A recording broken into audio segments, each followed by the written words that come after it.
आज दोन अत्यंत महत्त्वाचे गौरव आपण केलेले आहेत। एक म्हणजे विशाल शर्माजी यांचा। खरं तर युनेस्कोच्या इतिहासामध्ये असं पहिल्यांदा घडलंय की कुठल्याही देशाने जे नामांकन केलं त्याच्यामध्ये एक प्रॉपर्टी नाहीये, 12 प्रॉपर्टीज आहेत, 12 किल्ले। आणि हे 12 किल्ले युनेस्कोचे वर्ल्ड हेरिटेज साइट म्हणून, जागतिक वारसा स्थळ म्हणून त्या ठिकाणी त्याचं नामांकन झालं पाहिजे। अतिशय खडतर अशा प्रकारचा प्रवास होता।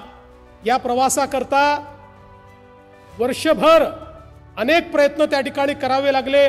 त्यांची टीम आली, आपली टीम गेली, आमचे आशिषजी शेलार त्या ठिकाणी आणि खारगेजींसोबत प्रदेशात जाऊन तिथे टेक्निकल प्रेझेंटेशन करणं असेल, या सगळ्या गोष्टी या ठिकाणी त्यांनी केल्या।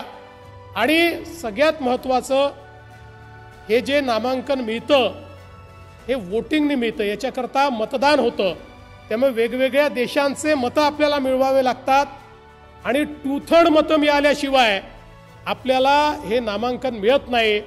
पण विशाल शर्माजींनी अशा प्रकारे त्या ठिकाणी प्रयत्न केले की सगळ्या देशांनी आपल्याला मतदान केलं आणि एक मताने छत्रपती शिवरायांच्या किल्ल्यांची निवड त्या ठिकाणी झाली।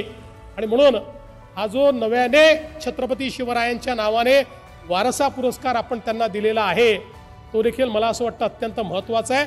आणि दुसरा पुरस्कार जो आपण त्या ठिकाणी खऱ्या अर्थानं जी संस्था किल्ल्यांची ओळख करून देते, त्या ठिकाणी गिर्यारोहणाच्या माध्यमातून आपला इतिहास, आणि त्यासोबत केवळ इतिहास नाही तर आपल्या पश्चिमी घाटामधली बायोडायव्हर्सिटी असेल किंवा मराठवाड्यातले किल्ले असतील किंवा इतर भागातले सगळे किल्ले असतील, या सगळ्या किल्ल्यांचा इतिहास देखील आपल्यापर्यंत पोहोचवण्याचा प्रयत्न करते आणि आपल्या नव्या पिढीला जुन्या इतिहासाशी जोडण्याचं काम जे करतात त्यांनाही आज आपण हा पुरस्कार दिलेला आहे। आणि म्हणून अशा सगळ्या पुरस्कारार्थींचं मी अतिशय मनापासून या ठिकाणी अभिनंदन करतो।